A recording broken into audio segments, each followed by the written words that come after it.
All right, class. First off, as always, good day. I'm glad you're here. So today we're going to be finishing up the slave trade. We're going to be talking about several of the things that happened, and breaking down some of those again, the myths and the breaking the mandalas. Yeah, as again, the theme is this year. So let's go ahead and look at the objective today. We're going to analyze what Europe, Africa, and the New World got from their triangle trade. We're going to examine the importance of King Afonso. Who was he? What did he do? Things like that. We're going to create an argument on what was the worst thing about the slave trade, which pretty seems obvious, but still, some people have different interpretations. But sometimes the answer is pretty obvious. But like I said, it's opinion based questions. So okay. So here is your warm-up picture. The first question I ask you is, what do you notice between the space for the slaves and the cargo? Okay, pretty straightforward. What do you notice between the spaces between the two? The second question is, which country do you think these guys are going? Do you think they're going to the England, France, Belgium, Spain, Portugal, the Caribbean islands, United States? Where do you think? Okay. You're just making a prediction, you know. So what do you think? Okay. So go ahead, pause the video, write your response. But we're moving on in three, two, one. So, like I mentioned in the objective, there was a thing called the triangle trade between basically Europe, Africa, and the New World. All right, they traded with amongst themselves, things like that. Now, the European countries, they would send things out to the New World and Africa. Now, for the New World, they would send manufactured goods, things like furniture, clocks, pots and pans, things like that, stuff that people would need, you know. Uh, they sent that to the New World. To Africa, they would send stuff like guns, cloth, iron, sometimes even beer. Now, I'm sure you're thinking, well, why is this group getting furniture and stuff like that? And this guy's just, they're getting like stuff like guns and iron. Because you have to remember, guns and iron and cloth, that's something that Africa does not have.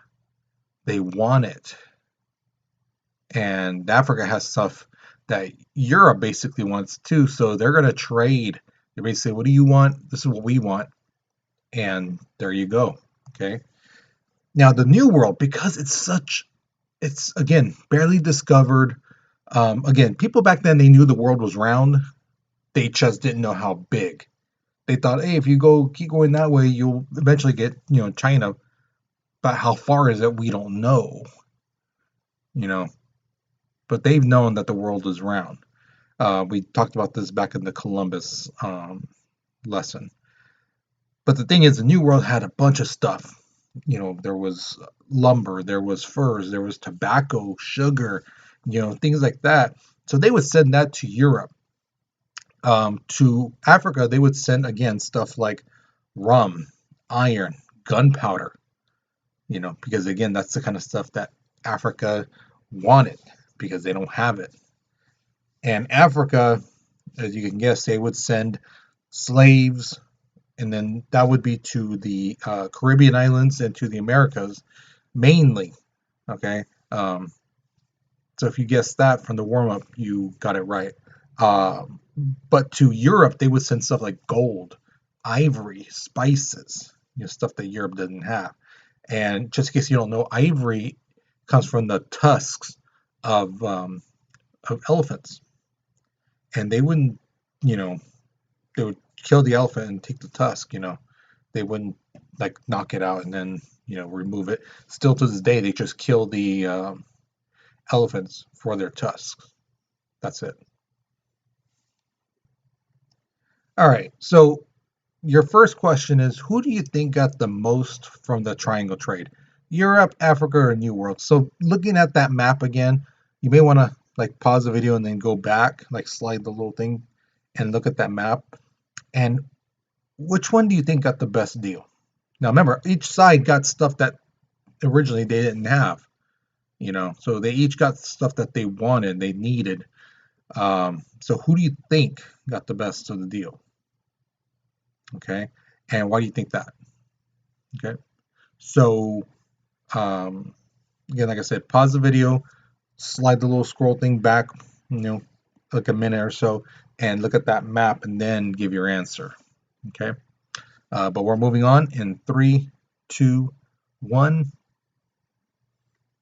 So here's the thing, King Afonso. This is like the best picture I could find of him. I guess it's just someone's drawing of how they kind of guesstimate how he looks like. But he was the king of Congo. Now that's how we spell it nowadays. But back then it was known as Congo, and even still to this day, it's sometimes spelled with the K, not with the C. Congo. Okay. But the thing is, Congo was a kingdom by the King Afonso, but they were ruled basically by Portugal. Okay, because Portugal was part of the slave trade as well. And King Afonso, again, if you forgot, the thing is, a lot of people think that, oh, these white settler people came in, they went to Africa and they took these slaves and things like that.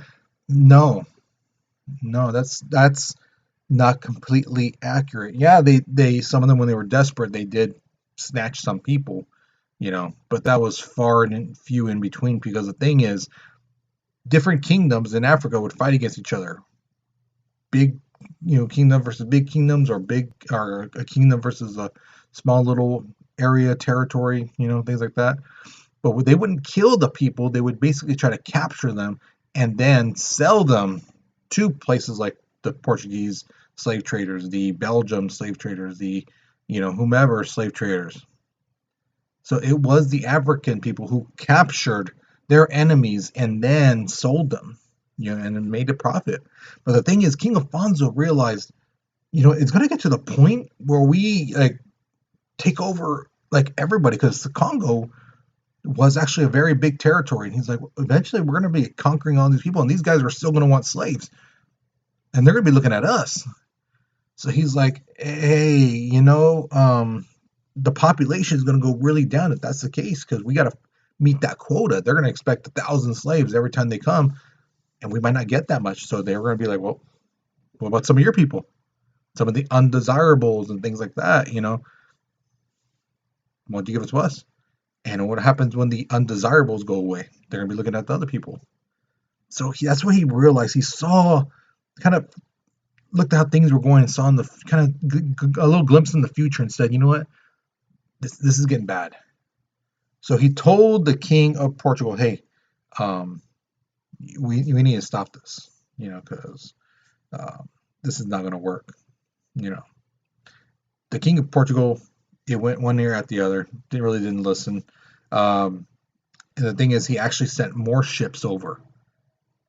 Said, okay, before the quota, you were supposed to meet like 1,000 slaves. Now we want 2,000, 3,000 slaves. And the thing is, the king of Portugal even tried to kill King Afonso, and King Afonso survived. And he's like, what did you try to do? And the king of Portugal, this guy goes, well, you were trying to hide gold from me. Yeah, that's why I sent assassins, because you try to, keep gold from me. And King Afonso's like, you know perfectly well that's not the case. We don't, yeah, we like gold and this, that, but we don't like love it like you guys do. We got plenty of gold and things like that. So yeah, don't give me that crap. So King Afonso, his importance in history is he stood up and he realized what the slave trade was doing, and he stepped up to the major, power, because Portugal was a major power. Excuse me, it was like England, Spain, France, and then like Portugal, So it was a major power in the world. And Congo's, yeah, it's big in Africa, but as far as military power and wealth, they weren't as up there as Portugal, but he stood up, So that's his role in history. He stood up to the big powers and said slavery, yeah, no. And he was profiting from slavery. So here's the next thing. Slave trade, it really turned slave towns, slave, ports and some of that. It made them do a complete 180.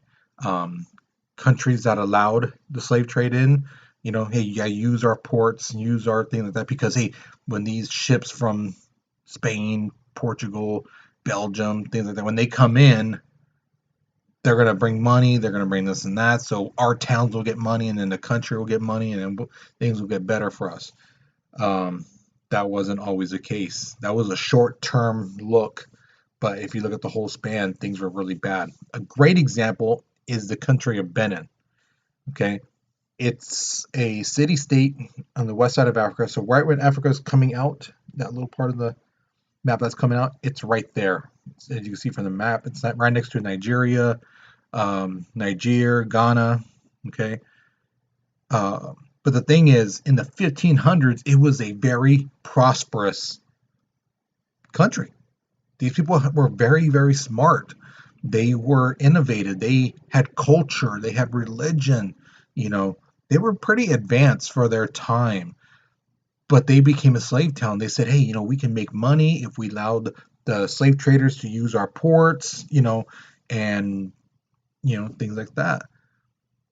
But what ended up happening was just like King Afonso said, the population started to go down, because again, the countries were like, well, or if they're fighting other places and they need slaves, you know, and so they started saying, okay, well, let's get rid of some of these people who were criminals, things like that. So they sent them out.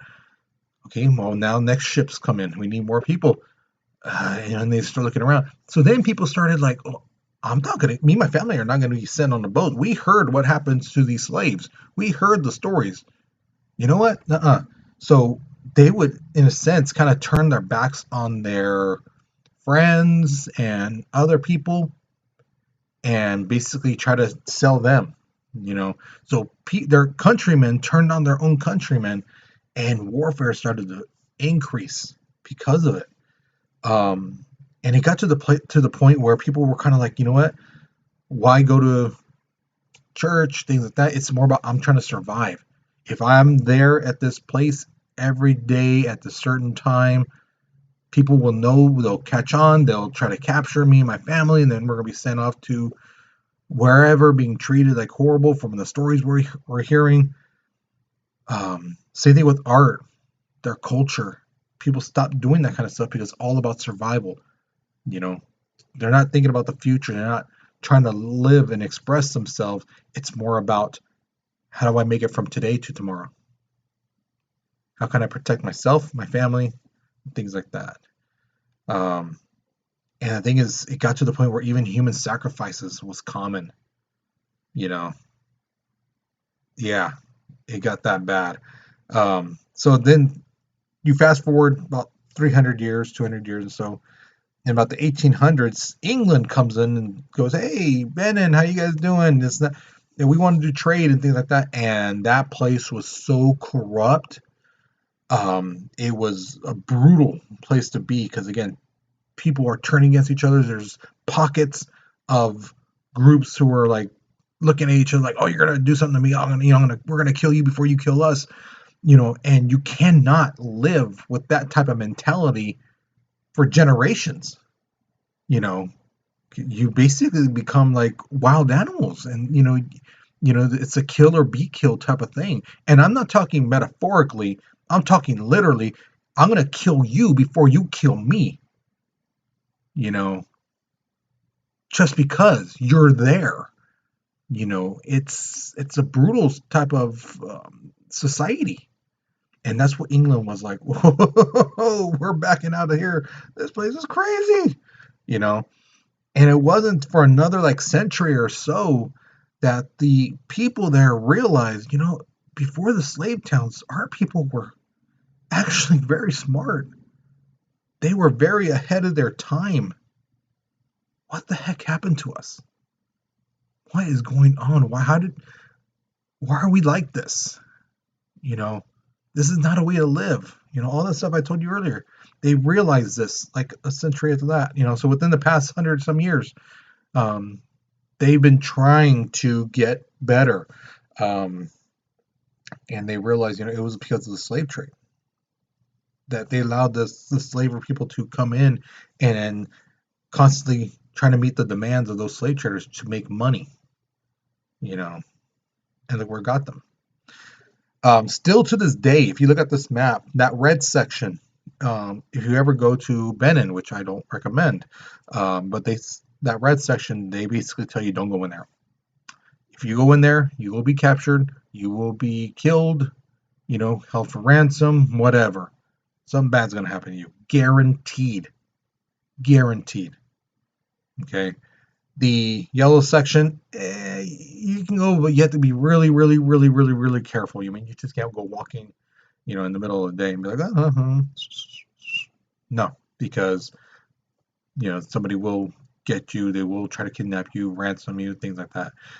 Even in the green section, what they say, hey, it's a better section, but still, you have to be cautious, because people will steal your wallet. They might not kill you or hold you for ransom, but somebody might steal your wallet. They might rob you, things like that, beat you up, things like that. So yeah, still to this day, it's kind of like that. They're still recovering. So here's my question to you. Do you think countries that created slave towns have an obligation? Is it their duty to help them recover from the damages done 300 years ago or so? Why or why not? So does a country like, let's say Portugal, you know, should they be helping Congo out? Because they did do stuff, to kind of hurt them a little bit, but not too bad. But like countries like who went into Benin, you know, Benin so destroyed. Should those countries that use that place as a slave town, should they help them now? You know, should it be their obligation to help them out? Why or why not? Okay, so we're going to move on in 3, 2, 1. All right, so here's the thing. We come to the exit ticket. So remember, pick one question. Okay, the first one is, why do you think it was important for more African kings to be like King Alfonso? So why would it be important for them to do what he did? Okay, and the last one is really a thinking question. Do you think a slave trade was inevitable? Do you think it was going to happen no matter what? Maybe not in Africa, maybe not at that time, but somewhere, sometime, somehow, some way, there was going to be a slave trade. Why or why not? What do you think? Okay, so once you're done with this question, you are done with the class. Okay, um, hopefully you guys learned something new. Hopefully you enjoyed it. But that's it. Okay, so you guys have a good day. You take care and you be safe.